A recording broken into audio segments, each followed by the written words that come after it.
या नहीं, मोह? ऐसा कुछ नहीं है। ये स्वप्न तीन प्रकार के होते हैं। एक होता है जिनसे हमारा मानसिक संबंध रहा है, तो बिना किसी कारण के वो कल्पनात्मक उनके दृश्य उपस्थित करना। एक होता है जिनका कोई अस्तित्व नहीं है, ऐसा स्वप्न आना। और एक होता है भागवतिक, किसी महापुरुष का आगमन होना। ये सत्य के अंतर्गत आता है। वो आपको निर्देशन या आपको दुलार या आज्ञा, जो भी आज्ञा, वो सत्य होता है। अब ये मन बहुत से संस्कारों से, संबंधियों से जुड़ा है।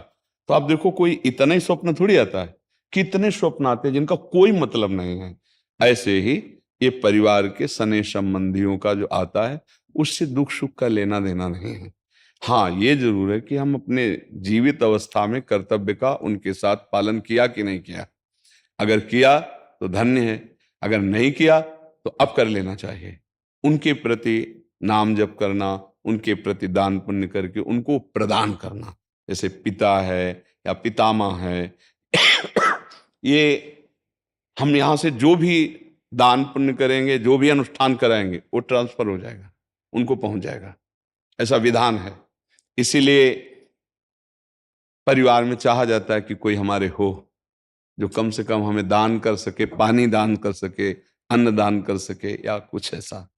जैसे नहीं, पिंड दान कहा जाता है कि भाई पिंड दान करने वाला तो कोई हो। तो आप अपने पूर्वजों के लिए जो किए हैं वो आपको पता है, व्यवहार कैसा किया है। अभी जो आप किए हैं वो पता है। अगर करने की कोई आकांक्षा, ऐसा लग रहा है कि हमारे पूर्वज विपत्ति या दुख में है क्या, उनके लिए कर लेना चाहिए।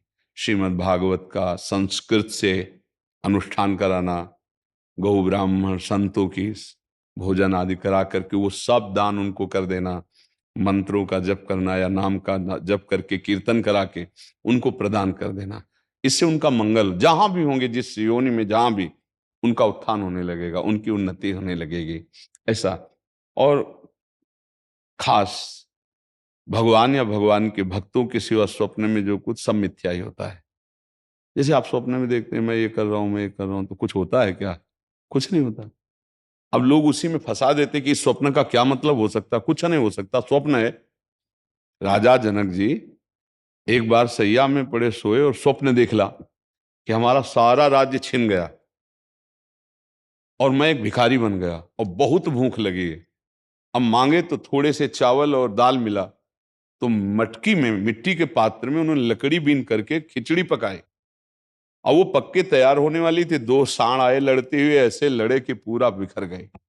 और भूख से व्याकुल, अरे ये क्या, ऐसे कि पूरा मेहनत किया हुआ सब भोजन, और आंख खुली तो महाराज जनक का सत्याग्रह। तो उनका ये सत्य कि वो सत्य, जो अभी जनक भूखा डोल रहा था, भीख मांगा और वो चावल दाल पका रहा था, वो जनक सत्य या ये सत्य? क्योंकि उस समय ये सत्य नहीं था, इस समय वो। तो सत्य कौन है? अब उनके सभा में बड़े बड़े ज्ञानी महात्मा बैठते, तो आकर प्रश्न किया, ये सत्य कि वो सत्य। अब कुछ उसकी व्याख्या हो तो समझ में आवे, ये सत्य कि वो सत्य। अब कोई उत्तर ही ना देवे। तो जब ये बात अष्टावक्र जी को पता चली, तो सभा में नई नवीन अवस्था थी, सभा में आए और जनक जी से बात की। जनक जी ने पूछा कि ये सत्य कि वो सत्य, तो उन्होंने कहा ना ये सत्य ना वो सत्य।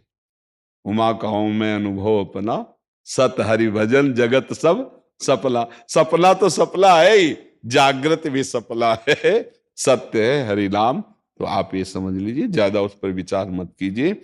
यदि आपके अंदर ऐसा भाव आता है, धन आपके पास है, तो ऐसी कुछ सेवा दान पुण्य करके, कहीं ऐसे जैसे गौ सेवा है, गौ को चारा पवा दिया, है ना, कहीं साधु महात्मा को किसी किसी एक को भी भोजन पवा दिया, और वो कहीं भागवत हो रही उसमें सहयोग कर दिया। नहीं पूरी भागवत करवा सकते, तो भाई हमारे कुछ चंद रुपए इसमें सहयोग में हो गए, और उसका फल हमारे माता पिता दादा दादी को मिले, ऐसे भाव किए जाते, तो उससे उनको कल्याण होगा, उससे उनका मंगल होगा।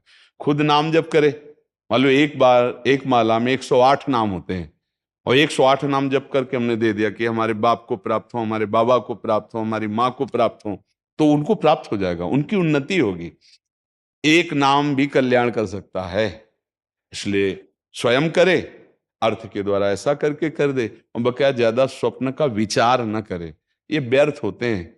हाँ, कोई संत महात्मा आए, भगवान का आदेश दे, वो बात अलग होती, बकाया सब व्यर्थ होते हैं। ये व्यर्थ में फंसो मत।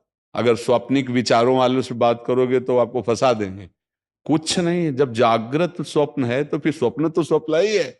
भगवान शंकर कह रहे, उमा कहूं मैं अनुभव अपना, अनुभव अपना, सत हरि भजन जगत सब सपना। समझ रहे आप जी?